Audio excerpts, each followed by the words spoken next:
What's up, everybody? It's Chad from Chad Grassy Logic. I'm here actually at a different location today. I'm here at Sugies Diner here in Las Cruces. It's actually at 340 North Main. It's actually right behind downtown. So if you guys go downtown Las Cruces, you'll be able to find it. Sugies Diner offered to allow me to have the show here today. So I obliged and said, yes, it'd be a great idea. And also they showcased a bunch of food that they make here at the diner as well, and it looks amazing. So I'm gonna have a great time eating this after the show. I'm not gonna eat it on camera.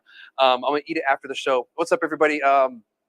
Oops, I think I tried to go live on Instagram. It didn't work. Anyway, so I have a bunch of food here. I'm gonna showcase it and everything, and we're gonna have a good time today, and we'll talk about some cannabis stuff. But first, I'm gonna show you all this food they hooked me up with. So right here, you guys can see they got me a burger with green chili, has some, bacon on it, cheese, the New Mexican stuff.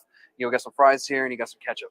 Also, this is something new. I've never had this before. This is a pickle fry. It's a pickle cut into a shape of a fry, and they fry it, and it's really good. I tried it a little bit ago. I'm going to give everything a little bit of a taste.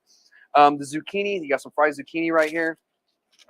That's really good. A little bit of Parmesan on top. That's, really interesting to me. Then you got your fried mushrooms over here, and these are actually really decently sized mushrooms. Usually they're a lot smaller from what I've noticed. And right here we have a Philly cheesesteak with some onion rings and ketchup. So this looks really good. I really appreciate Sugies Diner to allow me to have the Ask Chad Grassy Logic show. And one more thing I don't want to forget is a shake. They hooked me up with this chocolate shake here. I like shakes, and they have other stuff too, but this is what they decided to give me, and just a little bit of sample of what they have. So thank you so much for allowing Ask Chad Grassy Logic to have a podcast here about cannabis. I do have the munchies, so this is going to be great after the show. It probably won't be a long show today. As you guys can see, I don't have a guest with me, and it's mostly because we're here at Sugies Diner. Also, one thing I do want to mention is Sugies Diner is home to the Flip It Fridays. So if you buy a $6.99 appetizer, they'll flip a coin, and if you guess the flip, you get a free drink. And so that's actually kind of cool, something that not many people do. I think it's pretty cool. And, just all you have to do is order an appetizer and you might get a free drink. So again, thank you, Sugies Diner at 340 North Main Street. They're pretty much, sponsoring this episode right now. So thank you. And I really like this backdrop right here. So this is pretty cool. Anyway, let's get into the Ask Chad Grassy Logic show. Thank you again for Sugies Diner. It's going to be a quicker show today, guys. Usually we're in about an hour, probably going to be about 30 minutes, if anything. There's a lot going on in the program right now. Well, the program, I say program because my first topic is going to be about the medical cannabis program and the few changes that are going on. This episode actually has it twice, the medical cannabis program on it and mentioned. The first thing is that the Department of Health announced that they're going to be adding insomnia to the medical cannabis program, and it's going to be a part of the qualifying conditions. So if you have issues sleeping or something within that realm, your doctor can actually give you a recommendation now for insomnia. Right now, there's 30 different qualifying conditions on the list. That's including this one. When I first joined, there was like 8 or 12 or something like that. So they keep adding more. And what's cool about our medical cannabis program is doctors can umbrella, kind of give you like an umbrella diagnosis. Say if you have cancer and it's specific to something else that's on the list, they can umbrella under that cancer and give you a cannabis card on that one. Another good example is back in the day, if you had, let's say, just anxiety, you didn't have PTSD, they could actually give you your card for PTSD because anxiety is one of the signs of PTSD. And so it doesn't mean you have PTSD, but they were able to umbrella it under it. And so they're still able to do that. And this really opens it up for, a lot of other people that deal with the sleep stuff. So I'm glad to see that. It shows that, we're still not being forgotten in the medical cannabis program, even though things are changing. And I'm actually going to get to that a little bit later in the episode because, this was, a really good change. And it's good because it shows that the Department of Health is actually listening to the Medical Advisory Board. If you guys didn't know, back in the day, probably about 5 years ago, we would go up to Santa Fe. We would talk to them, to the Medical Advisory Board. They would agree with us. We'd be happy. Hopefully we'll get some changes. And then the Secretary of the Department of Health would just, strike it down and say no. So it's really good to see that. And also that the Secretary of the Department of Health is behind adding this and signed it. And so this actually went into effect. And now I believe starting June, June 1st of this year, you'll be able to have this as a qualifying condition so you can get your card under this one. So I thought that was really cool.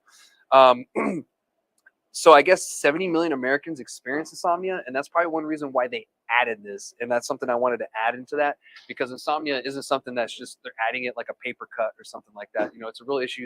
People really do deal with it, and cannabis has shown to help people with sleep and everything like that. Like I use it myself for sleep, and it does wonders.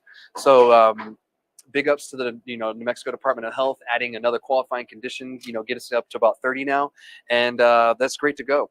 That's great to hear. Great to go. So moving on, it looks like the New Mexico Supreme Court is going to hearing arguments right now about DUI tests, and it's not necessarily the DUI tests themselves.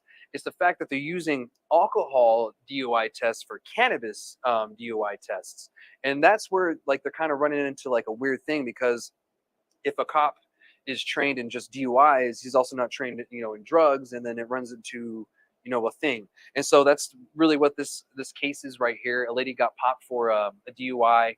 I'm not too sure what county she was in. Oh no, she was in Albuquerque, so she's in Bernalillo. So she was up in Albuquerque, and she pretty much got hemmed up off of a alcohol test. And don't get me wrong, there's certain things that are similar. You are a little off balance. He did in there it said that her eyes are red, et cetera, et cetera. And so far it's taken up to New Mexico Supreme Court. I don't know how far this is going to go.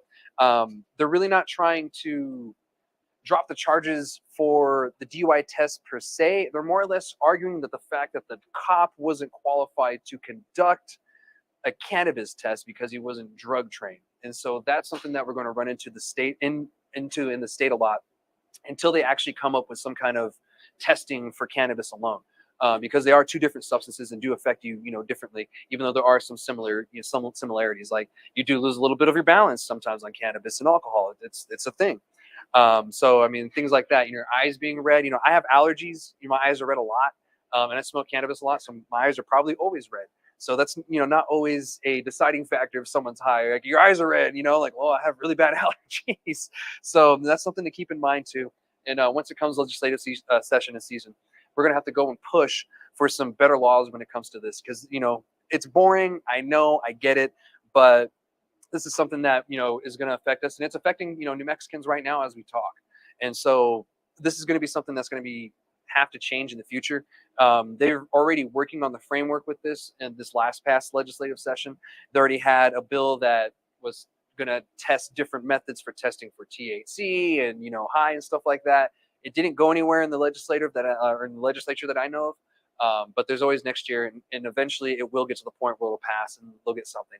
And all the time science changes. They're always inventing stuff to try to detect cannabis in drivers and stuff, because there's so many states that have, and a few countries that have legal cannabis now. So it's a real thing, and it's something that people are going to make money off of, just like DUI tests and all that stuff. So that's pretty much it for that one. I just wanted to mention it because if this does go the way that the plaintiff is wanting it, then this is going to change a lot in the state when it comes to cops being trained, because then that would mean that they would have to all be drug trained, so that way they can test us fairly, which I kind of agree. They should be able to tell the difference between someone high on cannabis or someone drunk on alcohol. They should be able to tell those differences, and one test probably isn't going to do it all. So this is something that is going to be in the process. I'm not too sure when this hearing is going to be, or the next one, or what the outcome is, but I'll keep you guys updated on the next one. So that's it for that one. Going to move on. Like I said, this is going to be a fast episode, guys, because I don't have anybody else kind of chiming in. I'm kind of just giving you what I know, letting you guys kind of figure out what you want to feel on this, really, how you want to like draw your conclusion and your opinions. Like that's really what I try to let you guys do. But usually I have a guest, they're giving me another opinion too. But now it's you guys a chance to have your own opinion and come up with it and everything. And that's something that I really like you to have. I just want to give you the information. You guys run off with it. So next, we're going to be talking about the medical cannabis program. I told you it's going to be in here twice. So the numbers for the medical cannabis program have plummeted. And it's not like half. I actually predicted about half of the patients would be gone by now, and I'm wrong. It's probably about quarter of that. It's about quarter of the patients, about 26% from last year. It's dropped, and so that's kind of alarming. But at the same time, we knew it was going to happen because there were several people in the medical cannabis program who are just using it for the legal protections. And I can't really blame them, because you did get significantly more protections with a medical cannabis card versus not. And even today, you still do get a little bit more protections with a medical cannabis card versus not having one. You also don't pay taxes, which is a huge benefit. I mean, that 20%, that saves you a lot. And a lot of the times they'll give you a different price for medical versus, rec side. So that's another plus. So you're just saving money on top of it. They're, really trying to hook up the patients. So last year, I'll give you guys some numbers. Last year in May of 2022, there was 130,000 patients in New Mexico cannabis program. Just to give you an idea, when I joined the program in 2013, I was patient 8,000 something. So we've grown quite a bit in like the past 10 years. As of right now, in May 2023, there's only 100,000 patients. So it's dwindling down. I think about 2017, 2018, we're at 80,000 patients. So we may get down to those numbers. I'm not too sure. I do know that a lot of people don't want to renew their cards because of so many hoops and everything that we had to jump through for so many years. And gonna see a doctor, you got to pay for it. But I just renewed my card not too long ago, and it was actually really easy. I had my card within 36 hours. It's a digital card now. You don't get a physical card. I did tell the DOH that maybe they should or allow us to add our medical cannabis cards to like Apple Pay, Samsung Pay, or Google Pay, one of those methods. So that way you can just double click and you pull your card up. It saves time at the retail establishments. It saves time for everybody, and it's also less of a pain than trying to look through your photos because it's just a photo file really, and you download it. But you can use it at any retail establishment. And all they do is just scan it off your phone. And these days they have it in the system. So hopefully, you won't have to do it all the time. They can just, check your ID. And, if they want to make sure that, your card isn't expired, they'll just have you pull it up. But yeah, it's something that was a really great change. And I really like this because I don't have to worry about losing my card. Even if I lose my phone, that file is still on the DOH website. I just go there and download my file again and it's there. So if you guys haven't been in the program in a while, or if you haven't renewed, you might want to think about it. If you live here in New Mexico, if you're, a resident, having your medical cannabis card is kind of a good thing. We do get some employment protections. It's a little murky the way that those work, and they're really not what you kind of think they are and what they should be. But it's a work in progress. I don't see anything changing on that front to something more positive for us until we go legal federally. Once we go legal federally, then we should be okay in that sense because, there's really nothing they can say like, oh, the federal law says this. So that's really what's holding us up from, a lot of legal employment protections is just the federal, law and everything like that. Just to give you guys some more numbers, Arizona, like other states around the area, Arizona, they dropped about 14% after first year. If you guys didn't know, they actually legalized it after we did. And they had their retails up probably 4 months after they had legalized it, because we legalized it during legislature. They legalized it during the election. They have a whole different legislative process than us. Here in New Mexico, we can't vote on a lot of laws unless it's a state constitution amendment. So that's the only time we can really petition for laws and stuff like that. Colorado, they saw a drop as well. It wasn't as much as us, but they actually saw a uptick in their program before they saw a downtick. And I think that's where the Department of Health was thinking that the numbers were going to go back up because they saw other states' trends were doing the same. But one thing that you have to keep in mind, it's one of those unknown variables, is New Mexico's totally different and our patients are different. And one thing that they didn't know is they didn't know how our patients are and who they are. I knew our numbers weren't going to go back up. I knew they're either going to go down or they're going to go down and stabilize. Right now, I feel like we're going to go down and stabilize. We're nowhere near my 50% that I predicted last year. We're about half of that.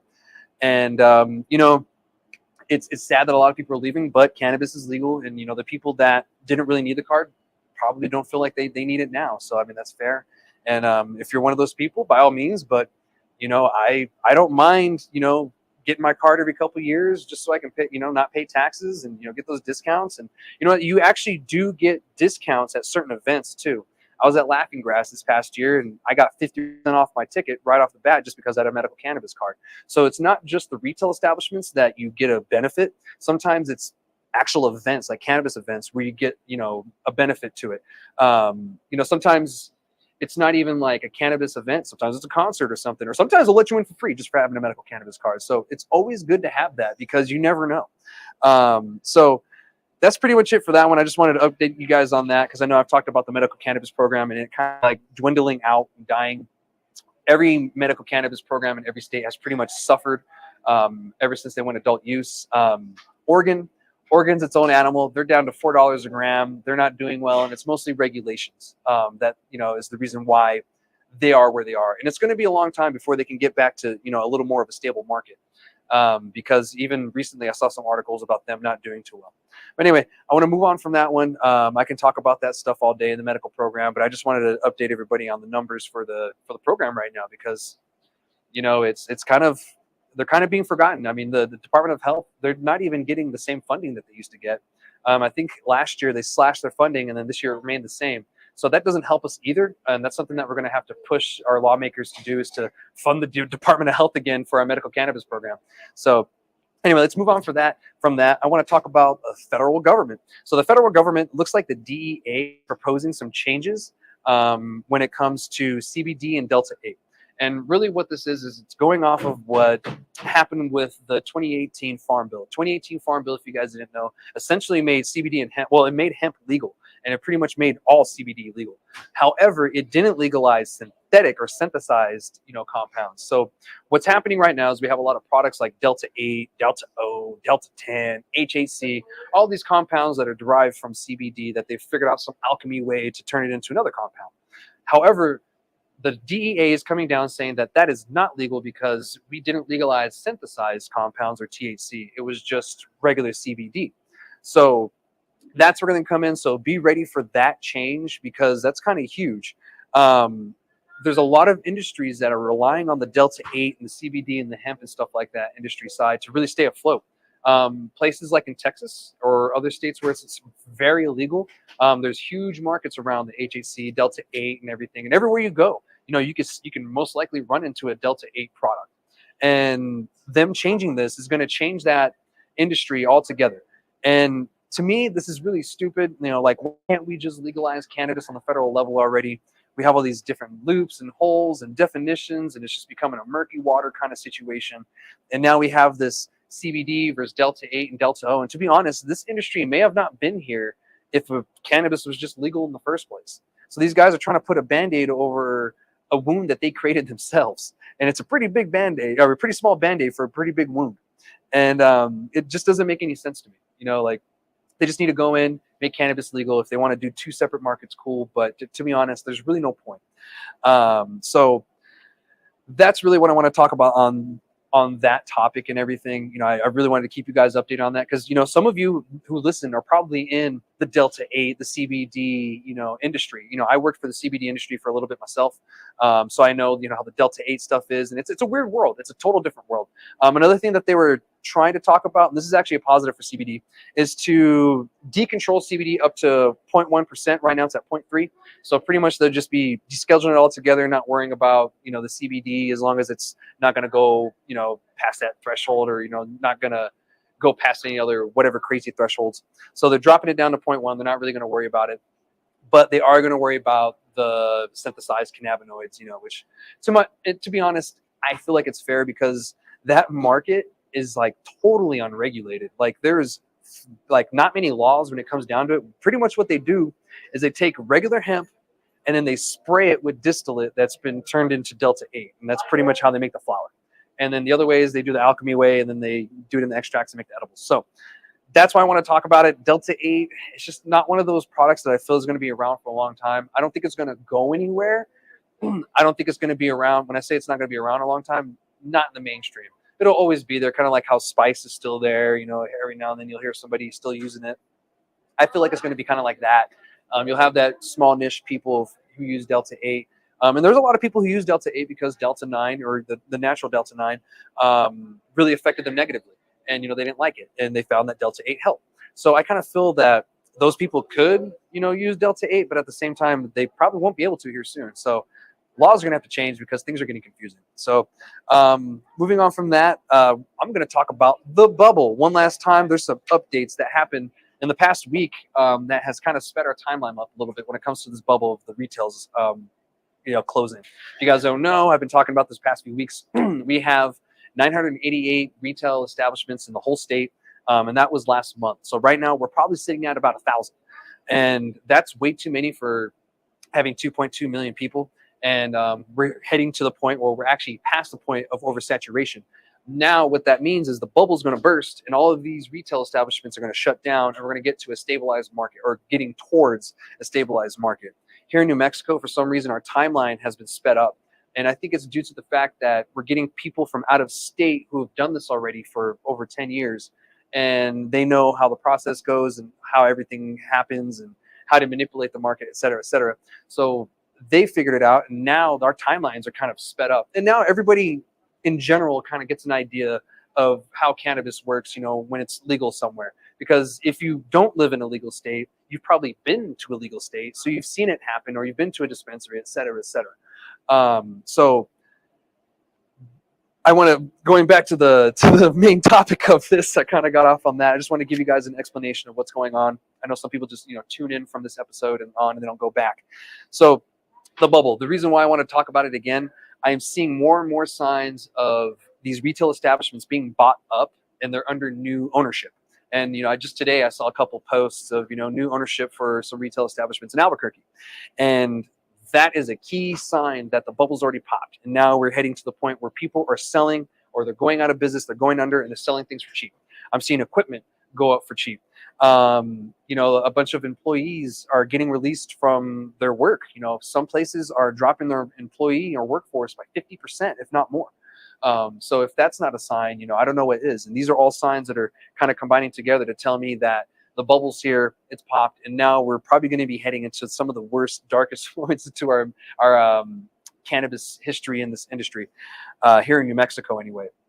It's getting a little cutthroat. I'm seeing people get their Facebooks taken down. I mean, everybody's gets taken down. You think about cannabis and they'll take your Facebook profile down. But I'm seeing people getting taken down by competitors in other cities. They'll post their stuff. They're just opening, whatever, and then the competitor will see it, and then they'll start reporting them, and then they get their profile taken down. And it's because they're afraid, and they don't want any more competition. And the reason why they don't want any more competition is because they're failing, and they're going out of business, and they know it. So if they get any more, they really are. But that's what starts to happen in a market like this. People are sinking and they're trying to swim, but they can't get afloat. So I really want to talk about that. I'm trying to see if there's anything else on here that I missed. But yeah, I pretty much covered everything on this one. Sales for most places, they're weird. Don't go solely off of sales, guys. We're not in a stable market. So going off of sales isn't really going to tell us everything. There's a lot of unknown variables that are within those numbers. And there's a lot of things that don't make sense. You have, these MSOs that they were making this much money and they're looking down here, but they're still making thousands and thousands and thousands of dollars a month, and they're good. They just weren't making as much as they were. So that doesn't really tell us that they're going to go out of business. So it's going to take us a little bit to get to a stabilized market with those numbers. Once our market becomes more stabilized prior for a while, then we can probably base a little bit more off of what those numbers tell us. But right now, there's too many unknown variables. We haven't even reached the point of businesses closing right now. So, some of them are, I meant the mass closing. Once we get, the mass closure, then things will start to kind of make sense, and we'll go to, we'll go to a market who's more stable. Because right now things are crazy. Here in Las Cruces alone, I think we have 70 retail establishments, and there's 120,000 people in the city, maybe 115 if that. And in the whole area, there's probably like 200,000 or 300,000. But the reason why is because El Paso has about 900,000 people. Then Juarez has about 2.2 million people, or 3 million. No, it might be about 2 million people, I think, is what Juarez has alone. So you have all those people in this small area. Most of them like cannabis because, people in Mexico like cannabis too. And so they come over here, or they go to Sunland Park or somewhere close, they get it and they leave. And that's the reason why. A lot of people are trying to capitalize off of, the green rush, as a lot of people had called it. And they're kind of finding out that this is a lot harder than they thought it was. A lot of people thought that weed sells itself. It kind of does, but you have to have good weed and you have to put yourself out there. And they're finding out the hard way that it's not all that easy. You can't just open up your doors and people flood in and want your weed. There's a lot of competition out there and you have to stand out. And you guys got to do stuff to stand out. So that's on you. So anyway, I just wanted to touch on that. That's my second to last topic. I am on my last topic. Now we're going to go bonus information, guys. So I want to go with some events going on around the state. Albuquerque, we're having the Albuquerque Canacon. That's going to be going on Friday and Saturday of this week. That's going to be the 19th and the 20th at the time of recording. I believe it's $60 or $100 to get in per day. It's a little expensive, you know. And if you pay $50, you don't get any of the like the little classes and stuff they have. It's just the expo, which is a little ridiculous. This is New Mexico. You know, a lot of people don't have the money yet, but you know, whatever. It is what it is. It's an expo. So if you guys are going to go to that, that's cool. That's great. I'm glad. That's a chance for you guys to really network, get to talking with other dispensaries and owners and stuff like that. And I like those kind of events. I don't think I'm gonna be able to go to this one. I got some other stuff that's going on that kind of popped up that I didn't realize. So I think I might miss this one. The second one is Dr. Green Hydroponics will be having their grand opening. Same dates, the 19th and the 20th. They're going to be having a grand opening celebration. If you guys don't know, Dr. Green Hydroponics is the grow store here in town. However, they're going to be opening up their retail side, and it's going to be called Dr. Green Organics. So that one, I'm not too sure of the address. I'll try to, if you guys message me, I'll send it to you. I didn't get it for this one. I just was excited that they're opening something for themselves, and they're getting more out into the community, because they've saved my butt a few times, you know, when it comes to grow stuff. They're the only one in town, but they do have a decent selection of stuff, and you know, they work with you, and you know, they even have seeds and stuff. So congratulations to you guys. I'm going to try to make it to that grand opening. It's one of the reasons why I'm not going to go to the Canacon, because I do want to make this show to the grand opening and show support, you know, to the local cannabis establishments. So that's everything I got for this week, guys. Thank you again for Sugies Diner for all of this amazing food, this shake that's melting on me now. That's why I wanted to do this quick so I can enjoy it all. So I will see you guys next week. I don't know. We might be back at the studio. We might be somewhere else. I have no clue. We're random with this. So I will see you guys next week. Have a good time.